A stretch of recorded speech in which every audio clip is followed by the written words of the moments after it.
اور نہ کوئی اس کے برابر ہے، کیونکہ الصمد تو وہی ہوتا ہے جس کا نہ جوف یعنی پیٹ ہو اور نہ احشا یعنی انتڑیاں وغیرہ ہوں، نہ اس میں کوئی چیز داخل ہو سکتی ہو، وہ نہ کھاتا ہو نہ پیتا ہو۔ چنانچہ ارشاد باری تعالی ہے کہ آپ ان سے کہیے، کیا میں اس اللہ کو چھوڑ کر کسی اور کو دوست بناؤں جس نے آسمانوں اور زمین کو پیدا کیا اور جو سب کو کھانا کھلاتا ہے لیکن کسی سے کھانا لیتا نہیں ہے۔ دوسری فضیلت محبت الہی کا حصول ہے۔ ناظرین، محبت الہی ایمان کے لوازمات میں سے ہے، اور کسی بھی انسان کا عقیدہ توحید اس وقت تک کامل نہیں ہو سکتا جب تک انسان اپنے خالق حقیقی کو دنیا کی ہر چیز سے محبوب نہ بنا لے۔ اللہ تعالیٰ کی محبت حاصل کرنے کے کئی ذرائع ہیں جنہیں اختیار کر کے انسان اللہ تعالیٰ کی محبت حاصل کر سکتا ہے۔ انہی ذرائع میں سے ایک آسان ذریعہ سورۃ الاخلاص کی مستقل مزاجی کے ساتھ تلاوت بھی ہے۔ چنانچہ حدیث میں آتا ہے کہ نبی علیہ الصلاۃ والسلام ایک چھوٹا سا لشکر کہیں بھیجا اور صحابی کو اس لشکر کا قائد مقرر کر دیا۔ جب وہ لشکر واپس پہنچا تو انہوں نے کہا، حضور علیہ الصلاۃ والسلام نے ہم پر جس شخص کو سردار بنایا تھا وہ ہر نماز کی قرأت کے خاتمے پر سورۃ الاحد پڑھا کرتا تھا، یعنی قل هو اللہ احد پڑھا کرتا تھا۔ آپ صلی اللہ علیہ وسلم نے فرمایا کہ ان سے پوچھو کہ وہ ایسا کیوں کرتے تھے۔ پوچھنے پر اس نے کہا کہ یہ سورۃ رحمان کی صفت ہے اور مجھے اس کا پڑھنا بہت ہی زیادہ پسند ہے۔ نبی علیہ الصلاۃ والسلام نے فرمایا کہ انہیں خبر کر دو کہ اللہ بھی ان سے محبت رکھتا ہے۔ سبحان اللہ۔ ناظرین، تو معلوم ہوا کہ اللہ تعالیٰ کی محبت حاصل کرنے کا آسان اور تیز ترین طریقہ سورۃ الاخلاص کی مستقل مزاجی کے ساتھ تلاوت ہے۔ جو شخص سورۃ الاخلاص کی تلاوت پر ممادت اختیار کرتا ہے، اللہ تعالیٰ اسے دنیا کے اندر لوگوں میں محبوب اور مقبول بنا دیتا ہے۔ وہ ہر ایک کی آنکھ کا تارا بن جاتا ہے، چنانچہ لوگ اس سے محبت کرنے لگتے ہیں، اسے دیکھ کر خوشی محسوس کرتے ہیں۔ لوگوں میں مقبولیت ایک ایسی صفت ہے جس سے بہت سے لوگ محروم ہوتے ہیں، لیکن اگر کوئی دن رات اور صبح و شام سورۃ الاخلاص کی تلاوت کو معمول بنا لے تو اللہ تعالیٰ اس سورت کی برکت سے اسے لوگوں کا محبوب اور مقبول ترین انسان بنا دے گا۔ چنانچہ ابو ہریرہ رضی اللہ تعالیٰ عنہ بیان کرتے ہیں کہ حضور علیہ الصلاۃ والسلام نے فرمایا، جب اللہ کسی بندے سے محبت کرتا ہے تو جبرائیل علیہ السلام کو آواز دیتا ہے کہ اللہ فلاں بندے سے محبت کرتا ہے، تم بھی اس سے محبت کرو۔ جبرائیل علیہ السلام بھی اس بندے سے محبت کرنے لگتے ہیں، پھر وہ تمام آسمان والوں میں آواز دیتے ہیں کہ اللہ فلاں بندے سے محبت کرتا ہے، تم بھی اس سے محبت کرو۔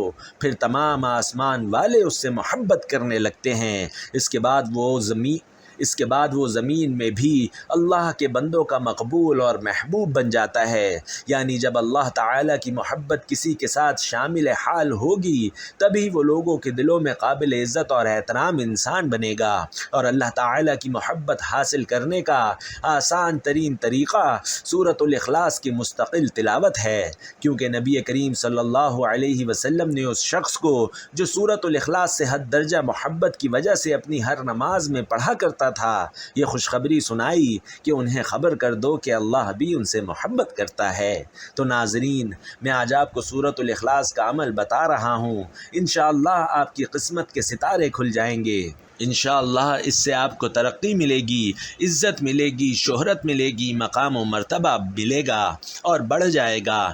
آپ کو کسی کے سامنے جھکنا نہیں پڑے گا۔ آپ کا کوئی دشمن ہے تو وہ زیر ہوگا اور آپ ہمیشہ اس سے اوپر رہیں گے۔ انشاءاللہ آپ کو ہر میدان میں فتح ملے گی، اور اسی طرح آپ کا مقصد جائز ہونا چاہیے۔ مقصد ناجائز ہوگا تو اس کے لیے آپ گناہ گار بھی ہوں گے اور اللہ کا وبال، اللہ کا قہر بھی آپ پر نازل ہوگا۔ تو ناظرین، اس لیے کوئی بھی جائز مقصد ہے، شادی میں رکاوٹ ہے، کاروبار کے مسائل ہیں، رزق کی کمی ہے، اس عمل کی اتنی تاثیر اور طاقت ہے کہ رب اس بندے کی ایسی غیبی مدد فرماتا ہے کہ ساری زندگی اس بندے کو کسی کے سامنے ہاتھ پھیلانے کی اور سر جھکانے کی ضرورت نہیں پڑتی، جھکنے کی ضرورت نہیں پڑتی، کیونکہ رب رزق ہی اتنا عطا فرما دیتا ہے کہ اسے کسی کے در پر جانے کی ضرورت باقی نہیں رہتی۔